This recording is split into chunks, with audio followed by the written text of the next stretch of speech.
Good evening, everybody. Welcome to the last in the series of spring conversations held over the past months, over the past 3 months, and organized by the Department of Arts, Open Communities and Adult Education at the University of Malta. We're live from Spazio Creativ, the Center for Creativity in Valletta, Malta, and we welcome you all to this final conversation in this series. I would like to remind you that the webinar will be recorded and it will be available later on our YouTube channel. I'm Sandro De Bono.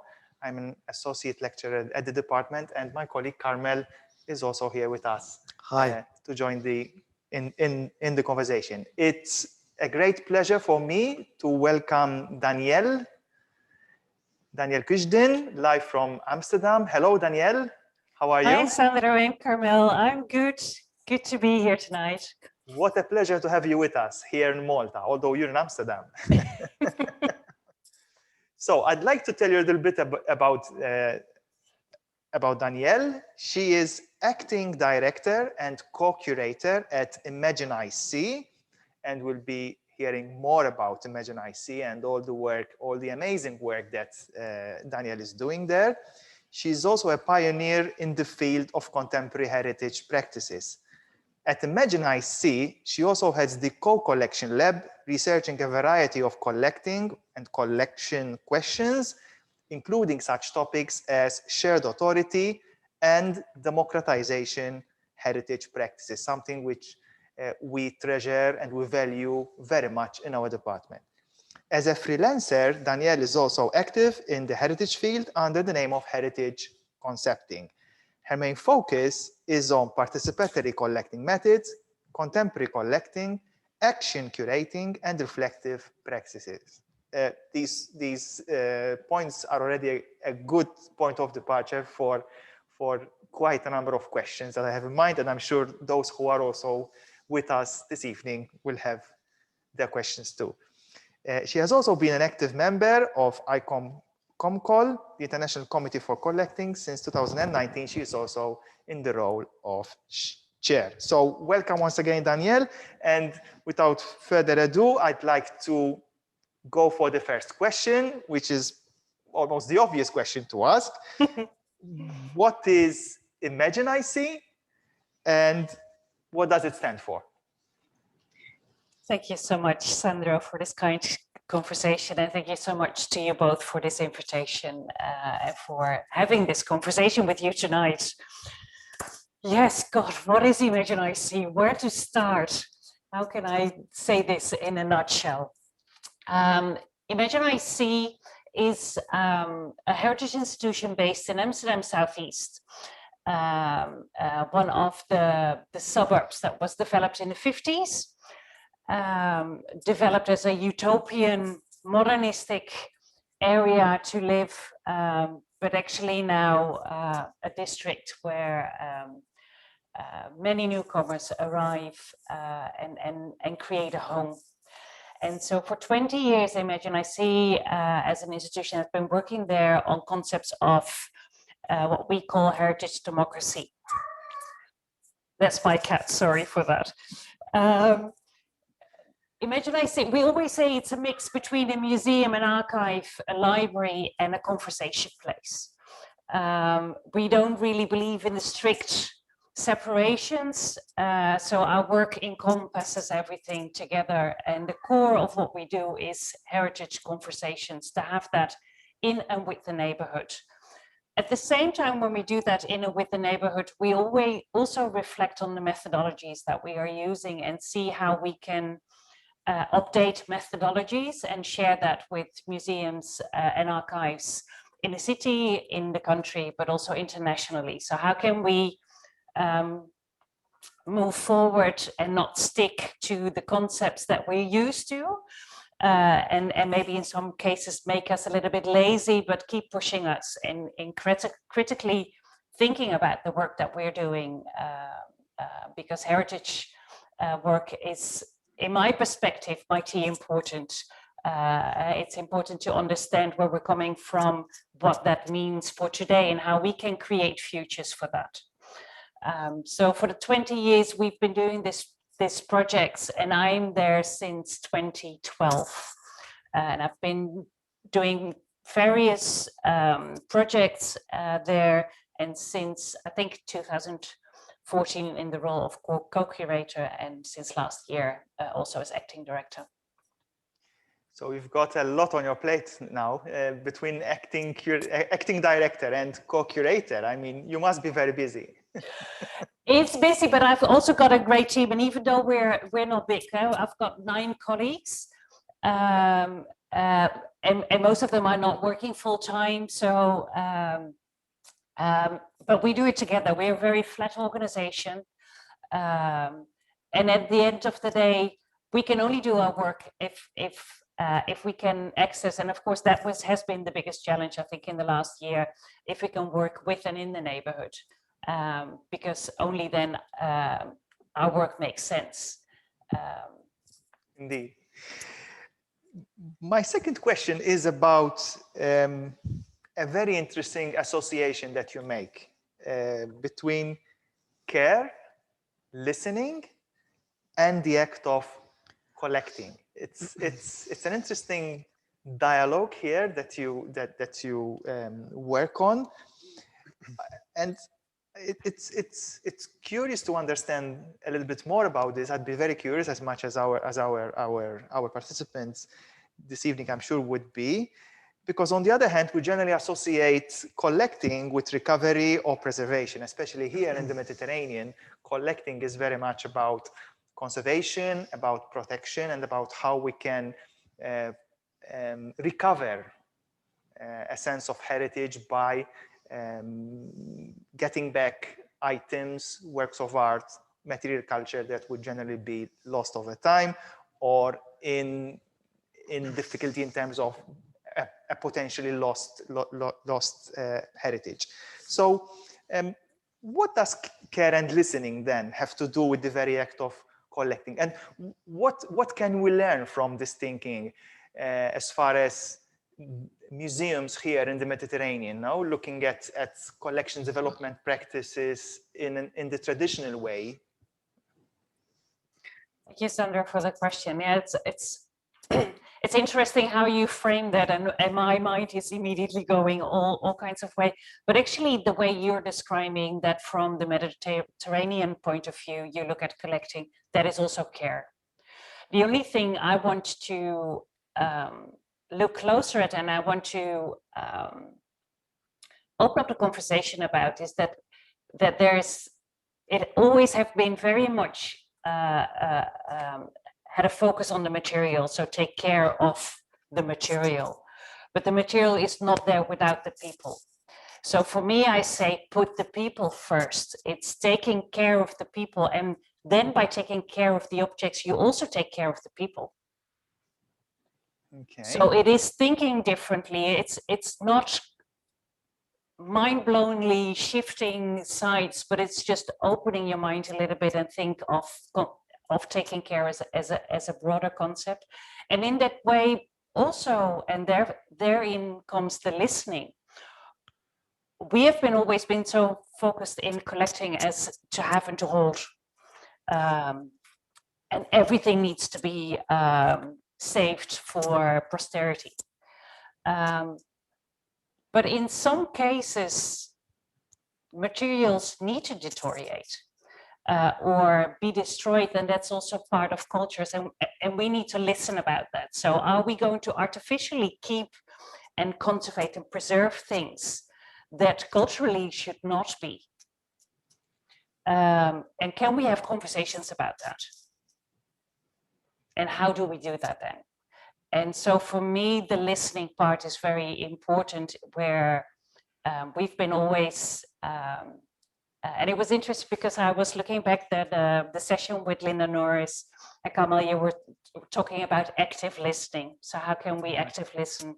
And I also connected to deep listening. We are always very much trained in to listen and immediately think what we want to say instead of first listening and think, so what is said now, and what is meant by that? And we're in museums are very much always conditioned to listen immediately in connection to, so how does that translate for us in our work?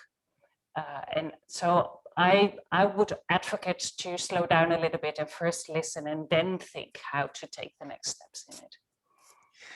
What you've just mentioned is very insightful in the sense that you remind me of what Alistair Hudson had shared with us in his webinar way back in October, when he said that his museum, his institution, his staff does not collect objects, but collects relationships.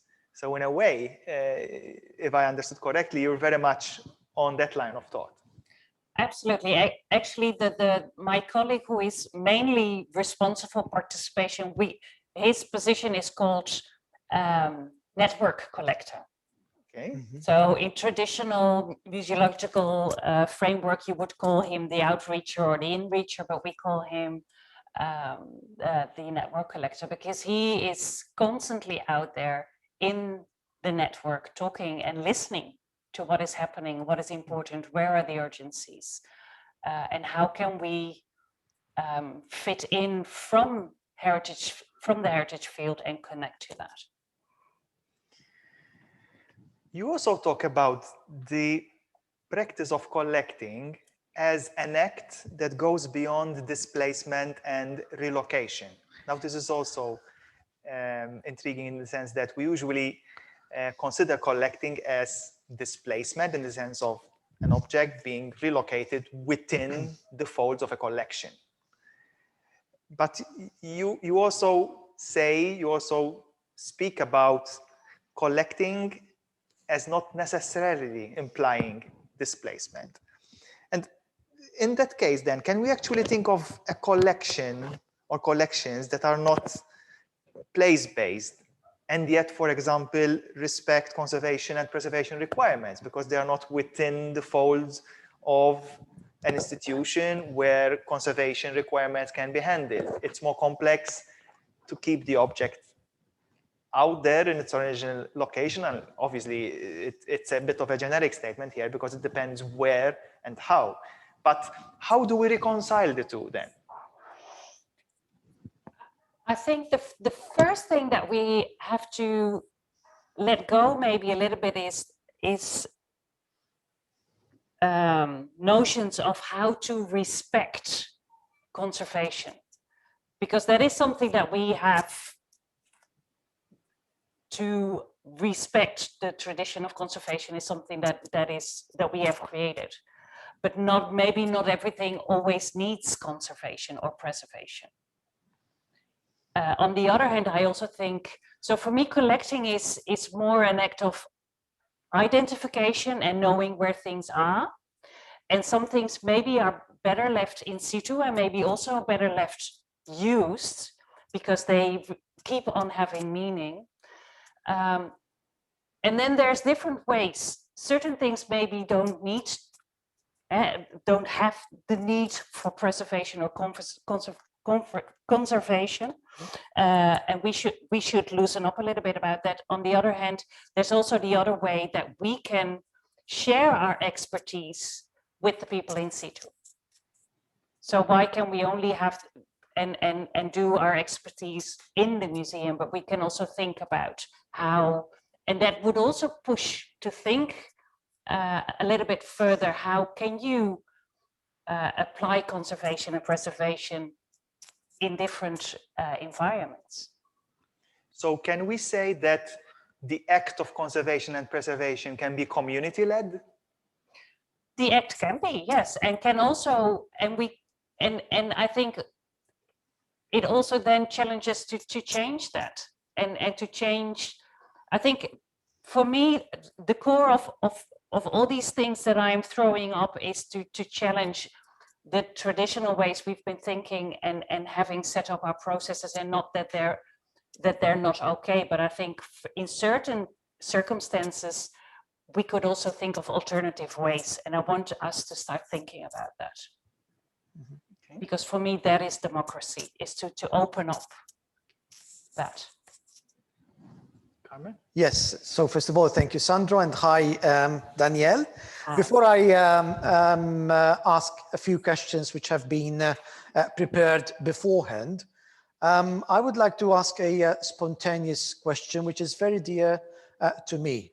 In my lectures, in my seminars, in my conversations with people, I always bring up the issue of consistency, coherence, etc. Now, I know that, you will be speaking perhaps at length at a later stage about, democratic heritage making. So there's the term democratic. And I heard you mentioning the term that, your organization is flat, which implies democracy. And that's where, to my mind, consistency and coherence starts. You cannot go out there, preach and do democracy unless the organization is democratic, in its way of doing things, in its pedagogy, in its way of seeing, etc. So can you give us a sense of what it means to be a democratic and flat organization? Yes, and I totally agree with you. I think you walk the walk and talk the talk, absolutely.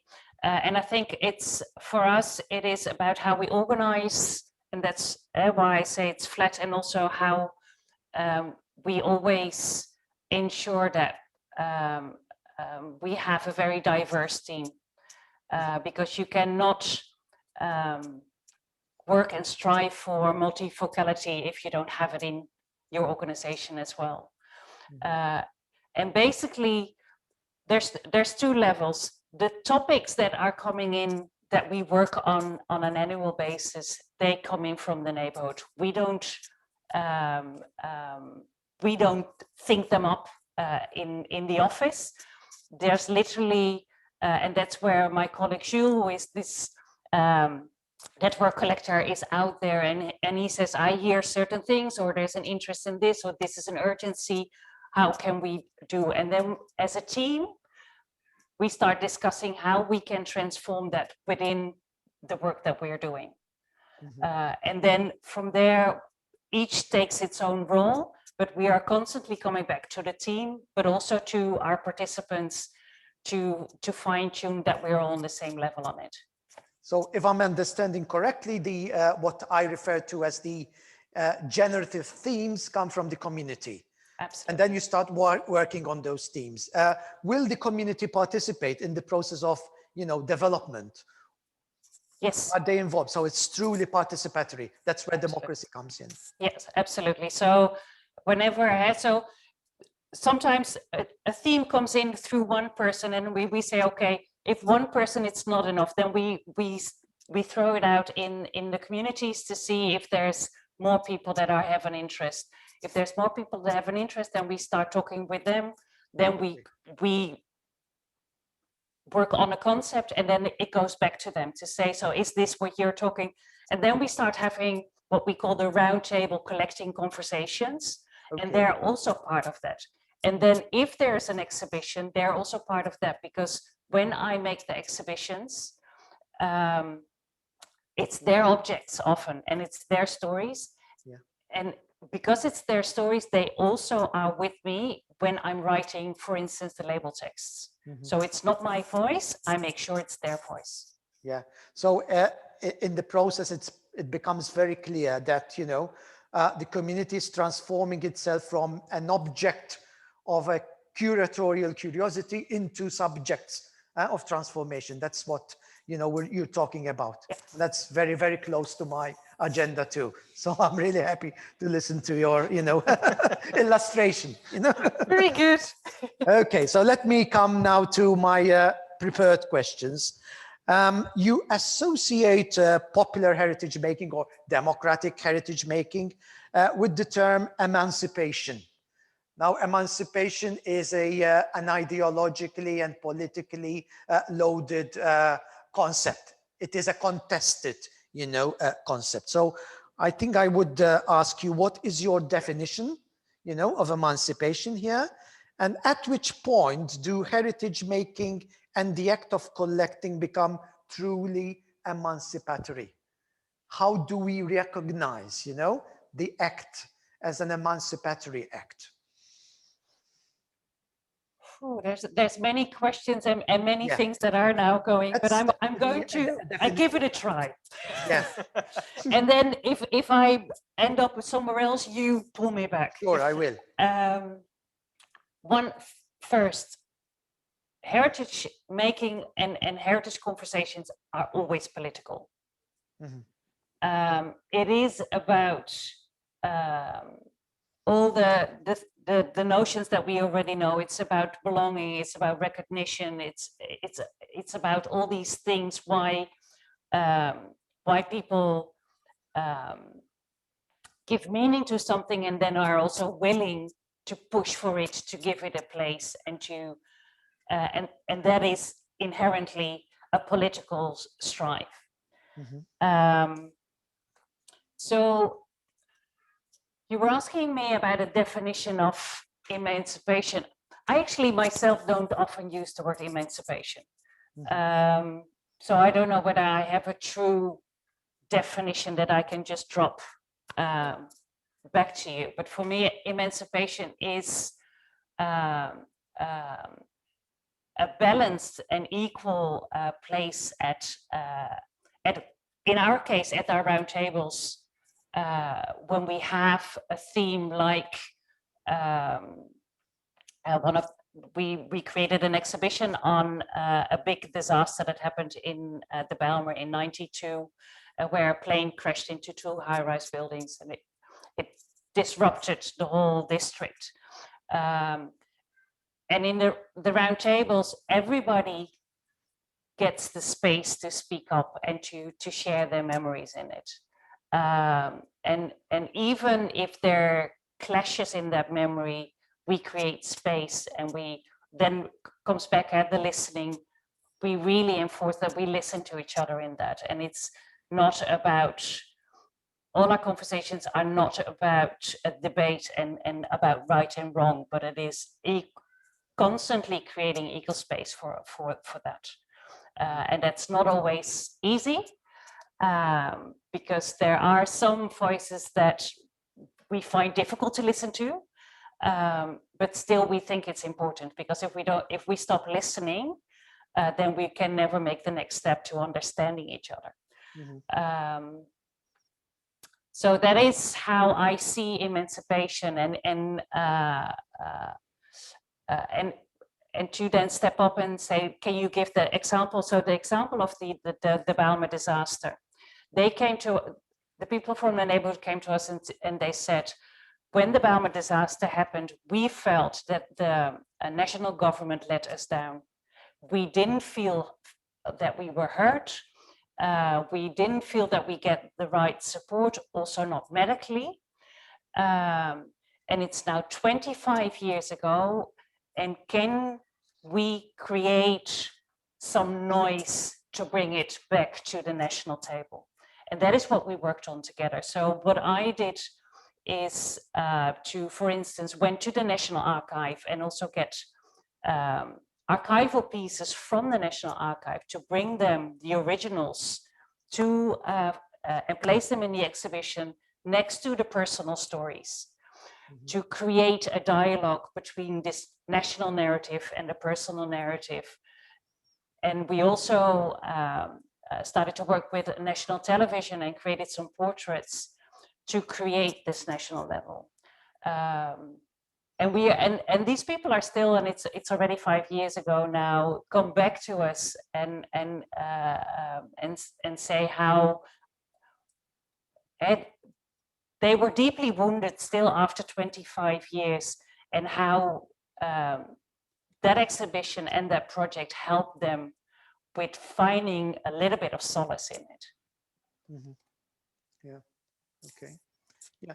So emancipation, to go to drum on the term, implies, of course, what you've just said in terms of critical engagement, you know, with the world. As you said, there's nothing innocent, there's nothing neutral. Okay. So that is something that I share with you in terms of my understanding, you know, of the world, heritage making, etc., etc. But of course, when it comes to emancipation, critical reading of the word, critical understanding of the word, naming the word, these are all important dimensions of emancipation. But emancipation also implies that that understanding of the word eventually will vent itself in some kind of action. Would you say that your projects do respond to these two dimensions, critical engagement, but as well as, you know, action on the world, as we say, in terms of, you know, community regeneration, community development, etc.? Yeah, I think you cannot do this without the action. I think the only thing is, where do you position yourself in the action? And of course, in the last years, there's a lot of talk about the museum should be an activist, but there's not much talk about what do we mean by the museum as activists. Does that mean that we should stand up the speaker box, or do we create spaces for people to stand up the speaker box? And for me, it is, and then I return also to the listening. I'm at the moment reading a lot of different literature, and I'm really inspired by the concepts that connect to deep listening, but also listening as activism. So I truly believe that it's not us that should be on the speaker boxes, but we create spaces where, by saying we listen to you, that we are activists.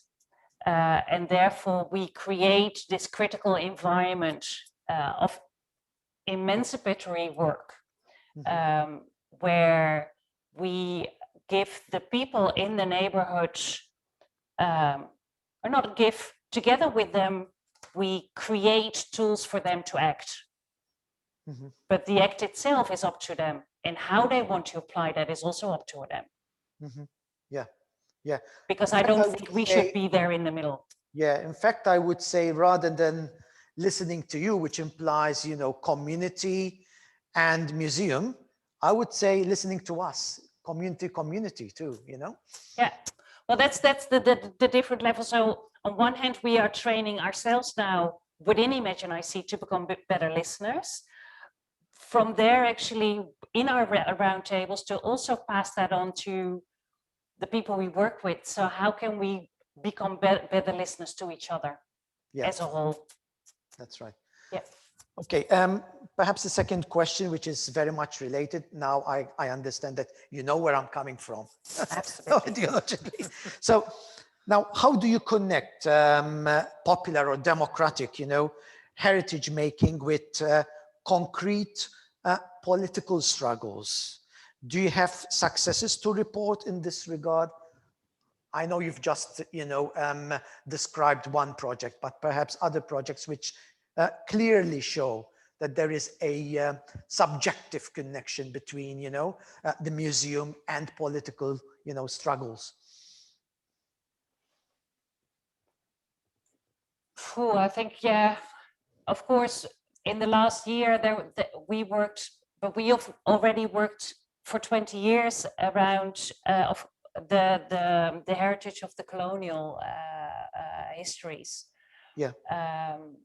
And I think in those 20 years, and that's why we are still there, we created a space where we became a very important partner in having conversations about that, and in the way we worked, the participatory approach, in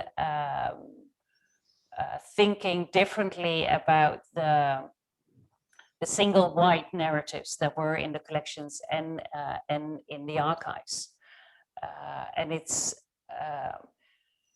one of the reasons also why now in the last 4 years, a lot of the major museums like the Tropy Museum, the Amsterdam Museum, the National Archives, all want to work with us because of what we have built on in the past 20 years.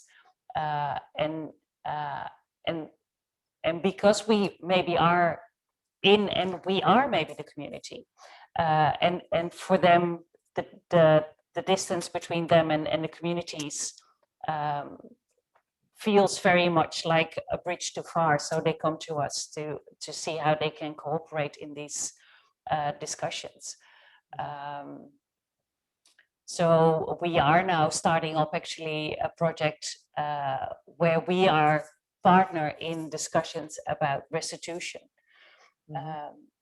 And where in a lot of the discussions about restitution always have been between countries, or between museum in one country and in the museums in the other, or source communities, but not so much about the diaspora that is living, in our case, in the Netherlands. So what does a diasporic object mean to the diaspora they are connecting to in that same country?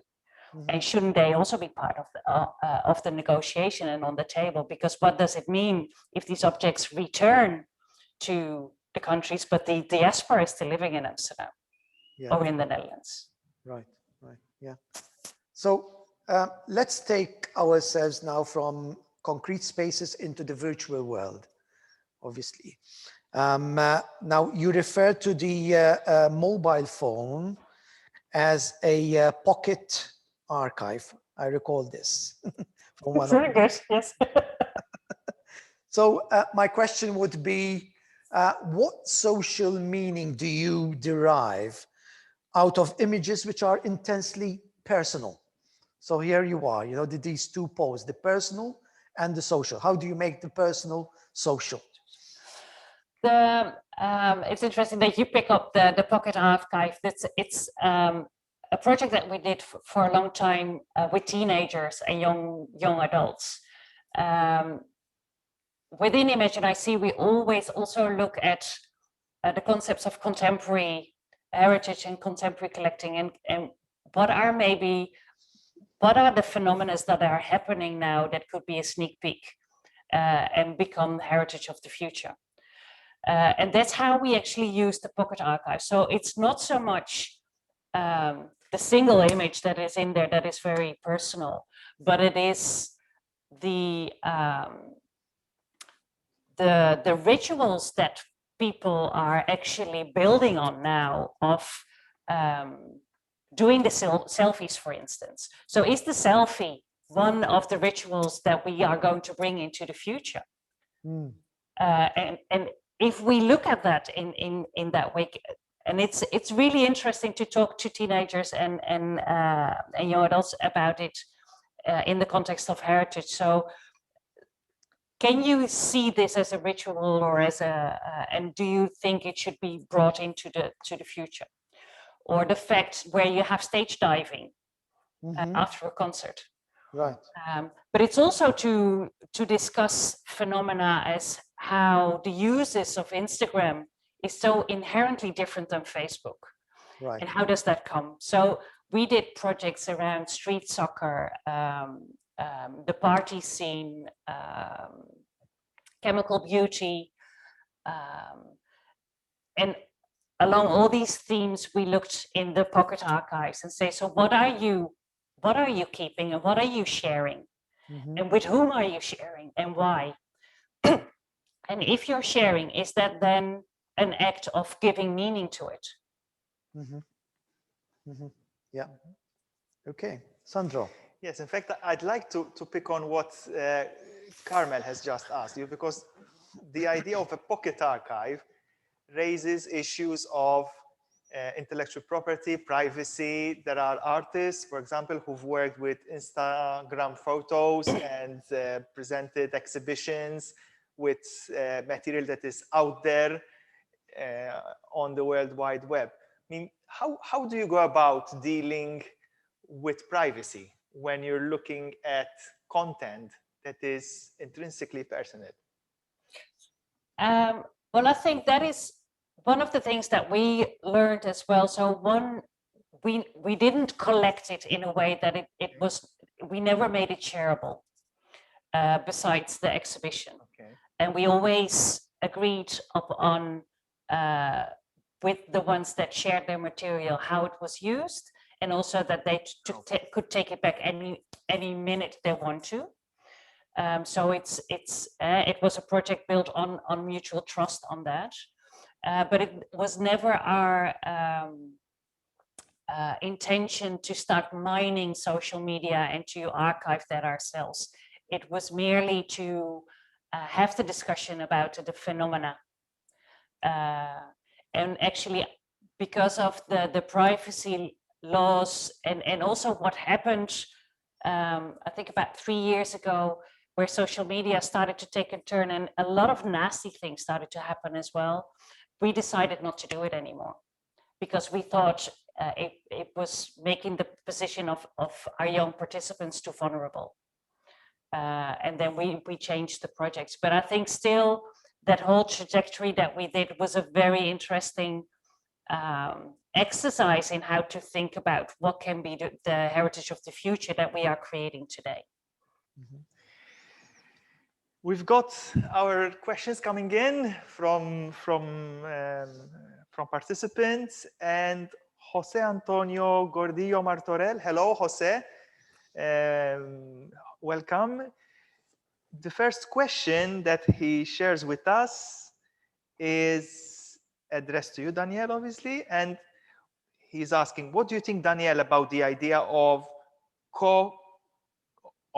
co-created exhibitions with people inviting or being invited to choose their own meaningful objects? The idea of co-creating an exhibition by having the participants in the project choose.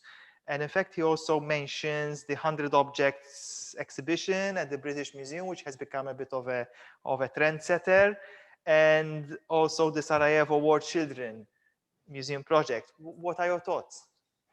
Thank you, Jose, for this question. It's a very good one.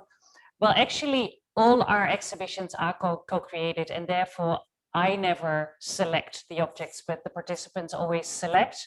And the majority of the exhibitions, they bring in their own. So it's not that they select from a collection that we have, because we are not a collecting institute, a traditional collecting institute in that way. So through the 20 years, we've created a digital board material that is part of our collection. But all the objects and archives that we work with in the last years, they're always on loan and they always return after the exhibition. Except if people are really interested that it becomes part of an official collection, then we work within the co-collection lab with institutions like the City Archive and with Amsterdam Museum to see if they can become part of the city collections in that way. But it also, and that refers to what we discussed before as well, goes, for instance, there is, we did a big project on clothing traditions from Suriname and the Antilles. And there was this lady that didn't want to part yet from her materials, but she wanted to know how she could take care better, to take better care of the textiles. So then a conservator from the Trophy Museum went to this lady to tell her and to teach her and brought in materials so she could take care better.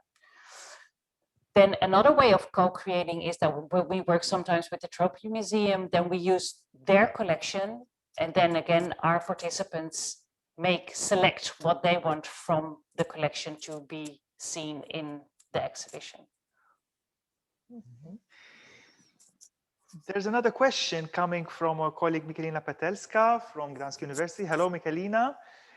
And she's asking about collecting practices during COVID-19 pandemic. It's a topical question as well, and there's been a lot that has already been published. Or she also adds, rather than collecting the stories or emotions of people from the plague, for example, how do you go about it? What do you collect? How do you tackle this very complex topic with the risk of being subjective as well? In your case, you work with the community, but perhaps you might have some thoughts to share.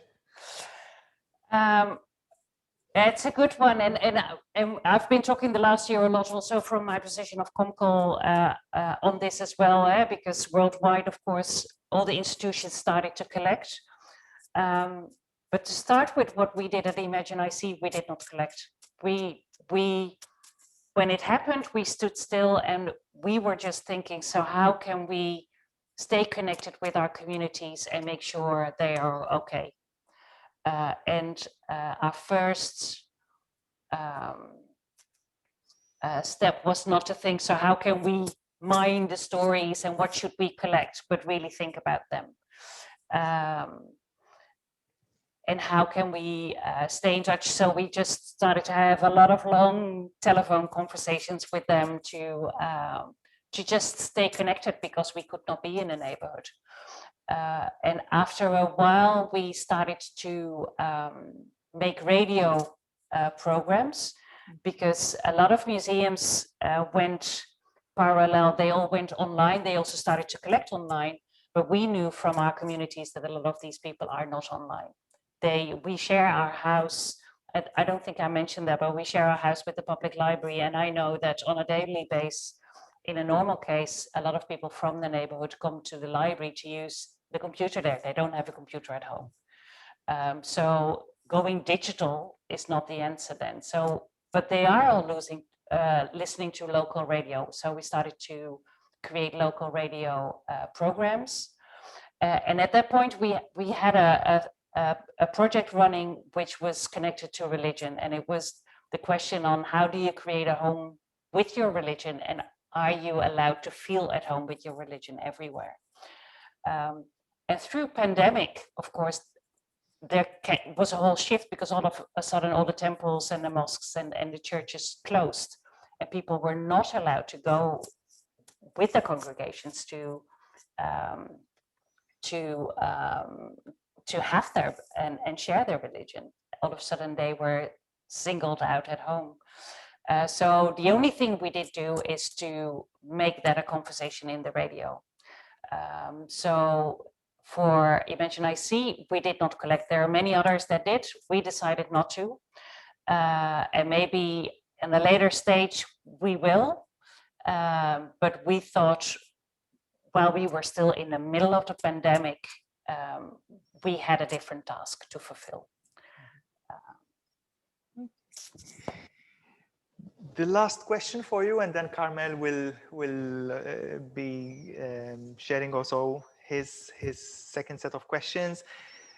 How far away, or how much do you think we should put into the role of the community when it comes to contributing their meaningful objects? Should the community be just as providers, involving them as exhibition co-creators? I know we've already touched upon some of the points that are being raised, but perhaps others might warrant more feedback, perhaps, or a reaction. It could also be perhaps as guides explaining the exhibition to visitors, or as evaluators, or as networking builders. Where do we cross the line, and where do we need to take note of where we stand and perhaps negotiate, or not go beyond, or go beyond because it warrants such an act? How do you deal with the community?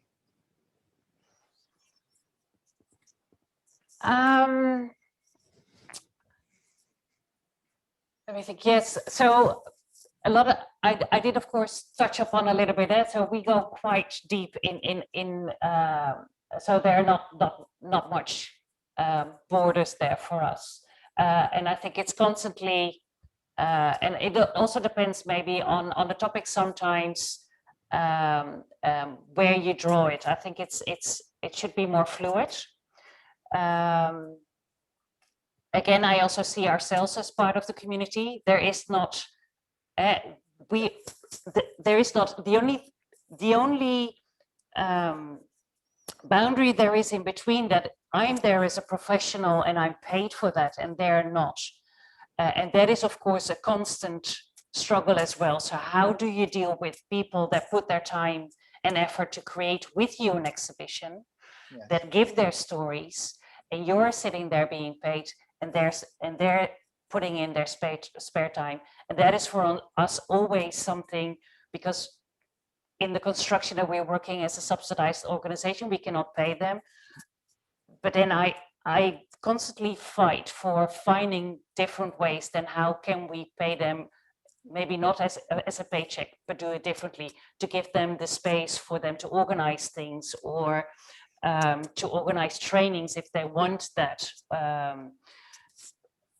to really make clear that we value the time they put in something that we think we're relevant for the society, yeah, and that's, I think that's the biggest struggle as well. So I love my job, so I'm fighting for that job, but I cannot do it without these people, and therefore I constantly have to negotiate that with myself personally and with the people I'm working with.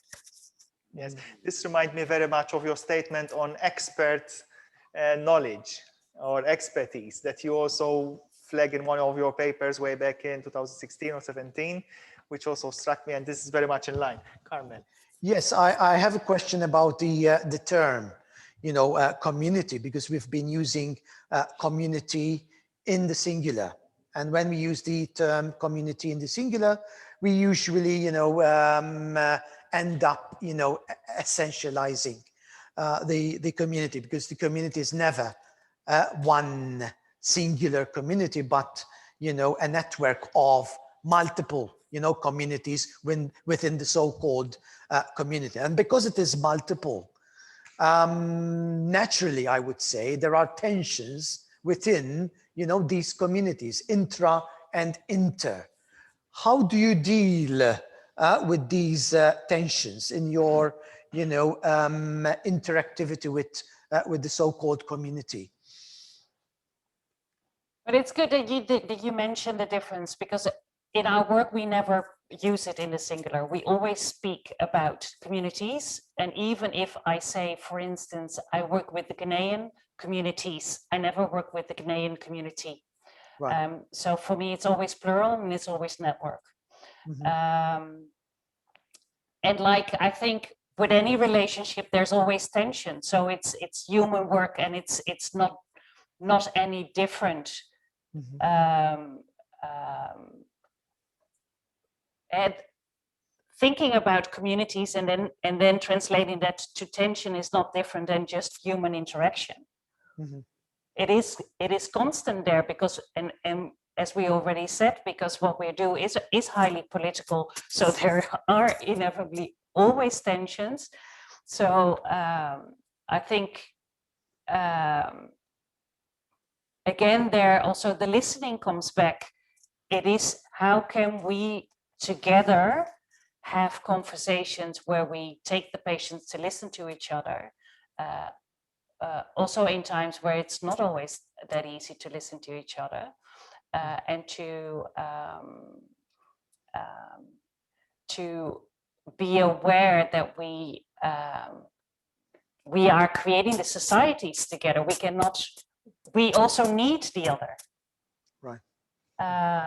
So, and if we want to have futures for our children, then we have to practice ourselves in patient and listening. And I think that is for us very important in the work that we're doing, and being constantly aware of that. It is, and just want to remind you, and especially also because you are sitting there also as the university, it is very important in how we train the museum professionals of the future to really think about these types of skills as well. Mm-hmm. It's not enough to enter the museum with all the museological skills that you have, but the people skills are essential. And when we are moving more and more in work like I'm now describing, I was not trained for that. I did a study of museology, and so for me to work with people with trauma, etc., I really have to now make sure, together with my team, that we are trained. And then the care comes also back, so we can take care of the people we work with, but also to take care of ourselves. Yeah, When you speak about listening implies that there are, voices to be listened to, voices to be heard. It's about foregrounding, voices. Now, when we speak about voices, there are multiple voices out there which have never been listened to, So it takes a safe space, it takes a reciprocal space, a space which is, informed, defined by trust for people to come out and start speaking, Now, how do you go about creating a safe space? That is something that you also have to constantly work on. I think when we started working with Imagine-IC, when I started working with my colleague Jules, we thought with the round circles that we had created a space like that. But by doing, you learn that that might be a safe space for some, but not for everybody. So then you have to start thinking about and developing yourselves in different ways to organize yourself. And sometimes it's in simple things. It's going to people and not asking them to come to you. That can be a tiny step. But it's also because you were saying listening, it implies that that you're listening to voices, but I also think it's important that we are educating ourselves how to listen to the body and to the voices that don't speak up, maybe. So how can we also think about that? And for us, Imagine-IC for the next 4 years, this is actually what we want to develop further. So we are doing all kinds of different trainings. How can we work on different formats to have conversations one-on-one, on location, off location, maybe anonymous, all these different ways. What are other disciplines offering if it concerns learning, and what can we learn from that? Because it's constantly working on it. That's Absolutely. right. Perhaps another question from myself, because I'm really excited, by this kind of conversation. But when we speak of, a genuine dialogue with the community, some people, at least from my experience, just run away with the idea that dialogue implies, a laissez-faire pedagogy, where you just sit down and you just start,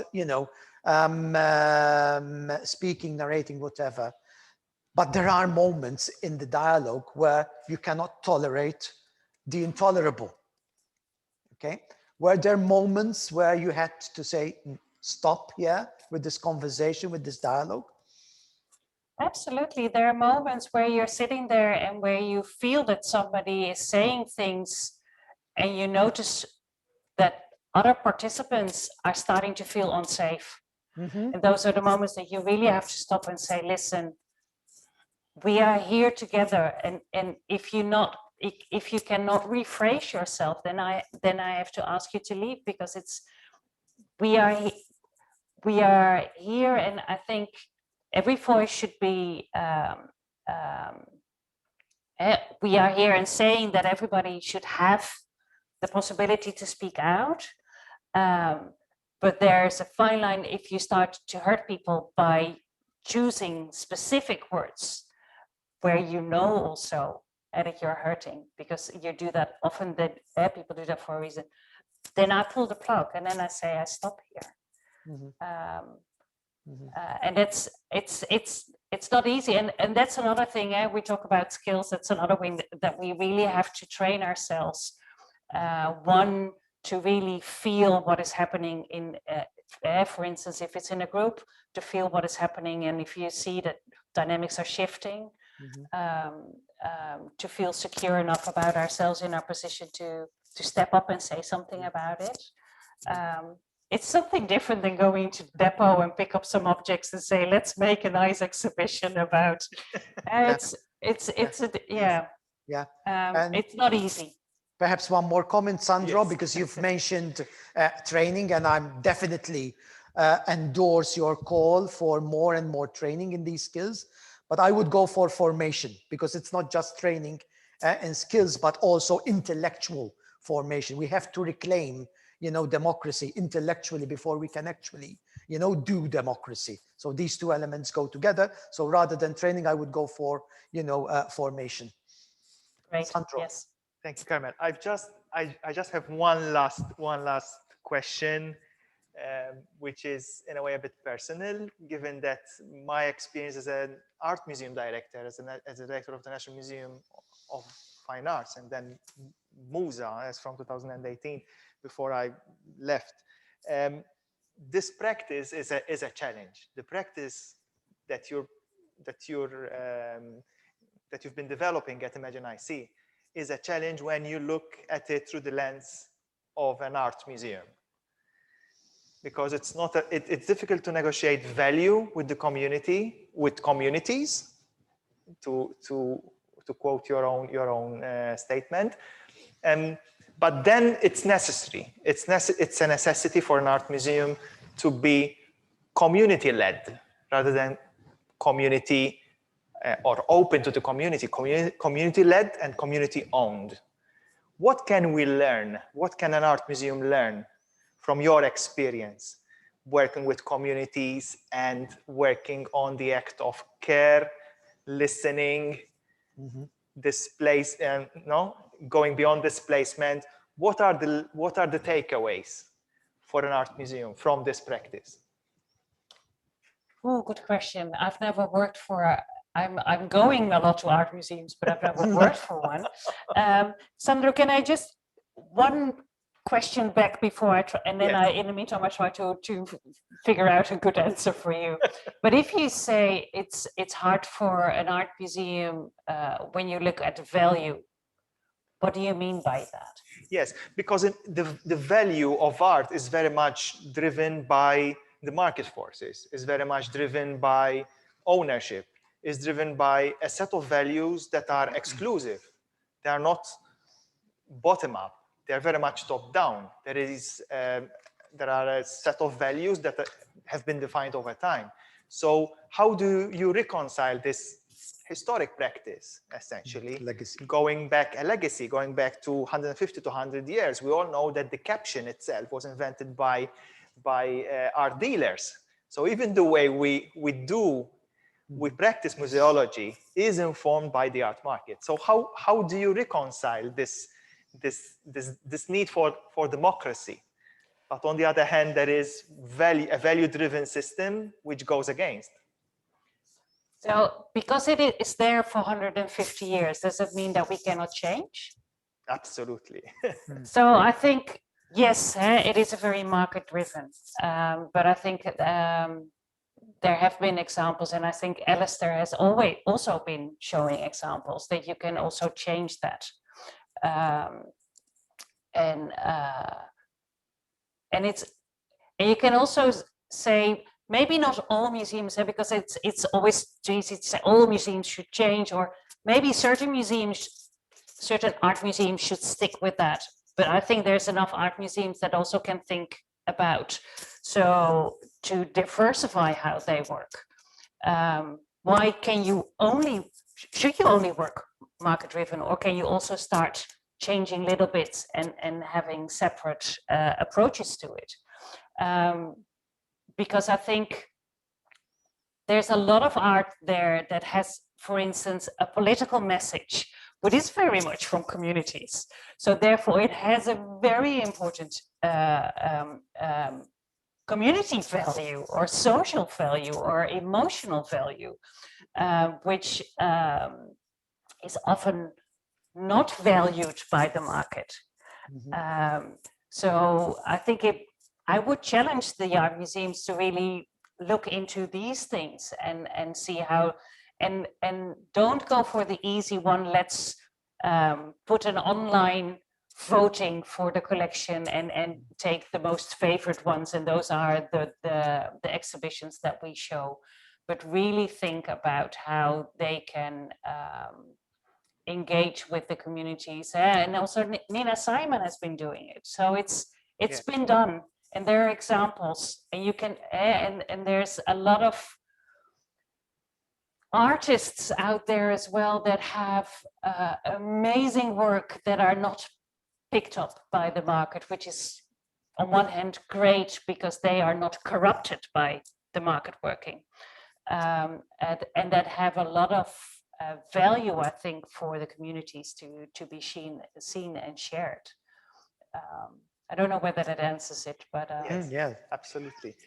Danielle, thank you from the bottom of my heart. It's been a great pleasure to have you with us for this 1 hour conversation.